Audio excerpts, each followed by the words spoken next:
Hey, what is up, people? This is Johnny, and today I'm going to give you 5 tips of Pokemon Go that could actually help you on your adventure while you're playing Pokemon Go. The first tip that I'm going to be giving you is that when you first start off playing Pokemon Go, make sure to look at a couple of videos on how people throw the Pokeball. The reason why you want to know how to throw a Pokeball at a Pokemon initially is because you are going to lose a lot of Pokeballs in the beginning because the game doesn't actually give you a tutorial to throw Pokeballs. And you want to go ahead and conserve them because the Pokeballs are actually kind of very little in amount. Well, they give you a lot of Pokeballs when you start off, but you want to go ahead and try to conserve them a lot. Why? Because then later on in the game, you're probably going to end up paying for Pokeballs if you don't end up conserving them. And then you will probably have to go to Pokestops in order to get more Pokeballs and stuff like that. In order to level up faster in Pokemon Go, I recommend that you go to different locations where you find new Pokemon. Every time you find a new Pokemon, you will probably get roughly a 600 experience points or more. And this will help you level up your character's levels to make it to level 5.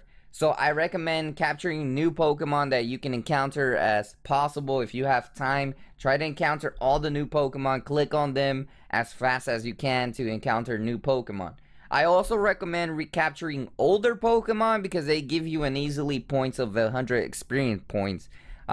So if you're good at capturing regular Pokemon, you might as well capture them in order to gain experience points while you go to different areas. So this will help you level up faster, and not only will it get you in no time to level up to battle the gym.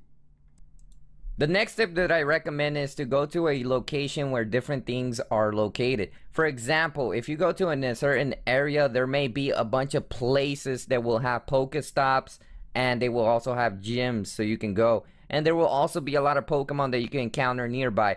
I recommend going in the car to different places. Most times in the park area, you will find different Pokemon all around it, simply because that's a park, and that will have the advantage of you capturing different Pokemon. So I recommend every time you're using the GPS, if you're in the car, cruise around and go to an area where there will be a lot of Pokestops and you see a lot of signs of Pokemon there. That usually means that you will get a bunch of perks when you go to these stops. And I recommend going in the car, personally finding these areas. But if you're in a park, just walk around the park and you'll probably find a lot of things. Now, if you're going in the car, I do recommend you to be careful. Be the passenger and have like your dad or mom or somebody else, a friend, driving the car while you're doing this, because that will definitely reduce the risk of you while Pokemon going and driving, because that could be dangerous. It's a really distracting thing if you're in Pokemon Go and you're driving at the same time. The next tip that I'm going to be giving you that is actually essential for your Pokemon to get stronger is that don't ever level up the first Pokemon that you get. For example, if you get your starter.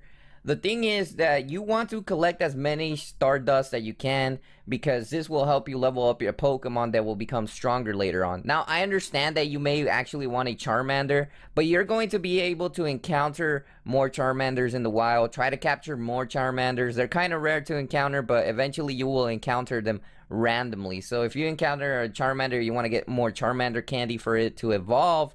I recommend that you get all the Charmander candies first before you actually evolve it, because it's going to be kind of weak, and I think it will be stronger when you evolve it into a Charmeleon. So make sure to get all the Stardust you can, and then once you get like different Charmanders, there could be one that has a higher CP, which will have a higher CP than the one that you currently have.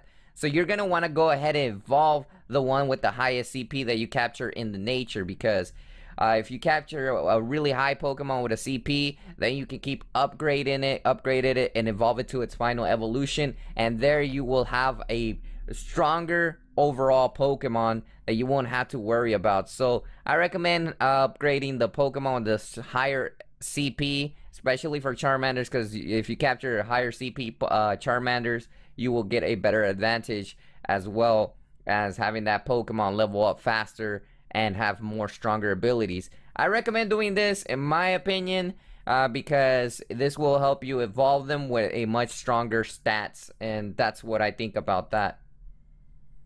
The final thing that I'm going to be talking about is my personal view on the gyms. Now, the gyms are actually quite easy depending on the person that put the Pokemon there. Right now, you have the ability to get a really strong Pokemon and go to a gym and battle it. Not everyone has gotten a really strong Pokemon at these gyms that you can, so that means that you can actually beat these gyms easily if you get a higher level Pokemon.